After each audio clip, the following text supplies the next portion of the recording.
2023 বিশ্বকাপের স্মৃতি এখনও হারায়নি ক্রিকেট সমর্থকদের মন থেকে। ওয়ানডে ফরম্যাটে তথাকথিত সমীহ জাগানিয়া দল দাবি করা বাংলাদেশ পায়ের তলায় মাটি খুঁজে পায়নি। প্রতি ম্যাচের অদলবদল করা হয়েছে ব্যাটিং পজিশন। ফলাফল হতাশাজনকভাবে শেষ হয় বাংলাদেশের বিশ্বকাপ যাত্রা। 6 মাস পর এবার বাংলাদেশ দল যখন আরেকটি বিশ্বকাপের সামনে দাঁড়িয়ে, তখন আবারও আলোচনায় ব্যাটিং অর্ডারের অদলবদল প্রসঙ্গ।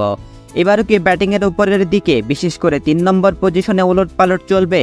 বিশেষ করে অধিনায়ক শান্তর অফ ফর্মের কারণে প্রশ্নটা উঠেছে জোরে সোরে। আরও স্পষ্ট করে বললে, সাবেক অধিনায়ক সাকিব আর বর্তমান অধিনায়ক শান্তর 3 নম্বর পজিশনে ব্যাটিং রেকর্ডটাই তুলছে প্রশ্নটা। নাজমুল হোসেন শান্ত তার 36টি টি-20-র ক্যারিয়ারে 18 ম্যাচে খেলেছেন 3 নম্বরে। এর বেশিরভাগই গত 1 বছরের মধ্যে। কিন্তু মার্চে শ্রীলঙ্কা এবং চলতি মাসে জিম্বাবুয়ের বিপক্ষে সিরিজে খুব একটা ছন্দে দেখা যায়নি তাকে। জিম্বাবুয়ের বিপক্ষে শেষ ম্যাচে 36 রানের পরও সিরিজের 4 ইনিংসে রান মোটে 81।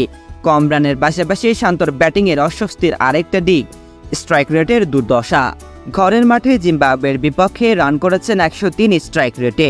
শুধু জিম্বাবুয়ে সিরিজে নয়, শান্তর টি-20 স্ট্রাইক রেটই দৃষ্টিকটু রকমের কম, মাত্র 111.16। এবারের বিশ্বকাপে খেলতে যাওয়া 20 অধিনায়কের মধ্যে যা 19তম। শান্তর আগে অধিনায়ক থাকার সময়ও সাকিবও তিনি ব্যাট করতে স্বাচ্ছন্দ্য বোধ করতেন। টি-20তে তার ব্যাটিংয়ের সবচেয়ে বেশি রানও এই পজিশনেই, 42 ইনিংসে 1085 রান। ক্যারিয়ারের 1250-র 7টিও করেছেন 3-এ নেমে। সাকিব 3-এ খেলে 1000-এর বেশি রান করেছেন 29.32 গড় আর 123.15 স্ট্রাইক রেটে। অবশ্য শুধু স্ট্রাইক রেট বিবেচনা করলে সাকিবের সেরা পজিশন 4 নম্বর।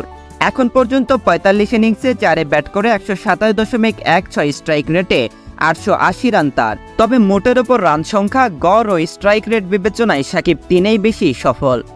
এবারের বিশ্বকাপের 2 ভেন্যু উইন্ডিজ এবং যুক্তরাষ্ট্রে তার পারফরম্যান্স আবার ক্যারিয়ার গড়ের চেয়েও বেশি। ক্যারিবীয় অঞ্চলে খেলা 7 ইনিংসে সাকিবের গড় 35.50, স্ট্রাইক রেট 137.41। আর যুক্তরাষ্ট্রে খেলা 2 টি-20তে 42 গড় ও 140 স্ট্রাইক রেটে রান 84। নির্দিষ্ট কন্ডিশন ও 3 নম্বরের অভিজ্ঞতা ও সাফল্যে সাকিবই যে এগিয়ে, সেটি এসব পরিসংখ্যানে বলে দিচ্ছে।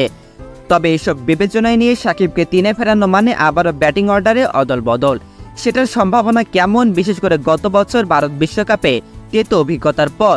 এমন প্রশ্ন উঠেছিল দেশ ছাড়ার আগে বাংলাদেশ দলের আনুষ্ঠানিক সংবাদ সম্মেলনে।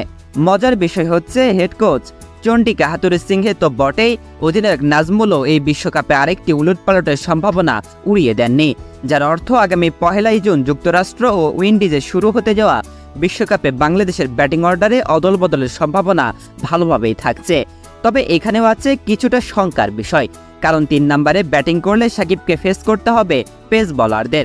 সাম্প্রতিক সময়ে সাকিবের ব্যাটিং স্টাইলে চোখের কারণে পরিবর্তন এসেছে, আর এই পরিবর্তনের কারণে তার পেস বোলিংয়ে দুর্বলতাও ফুটে উঠেছে। সব মিলে বিশ্বকাপে সাকিব কোন পজিশনে খেলবেন তা নিয়ে ধোঁয়াশা খুব সহজেই শেষ হচ্ছে না।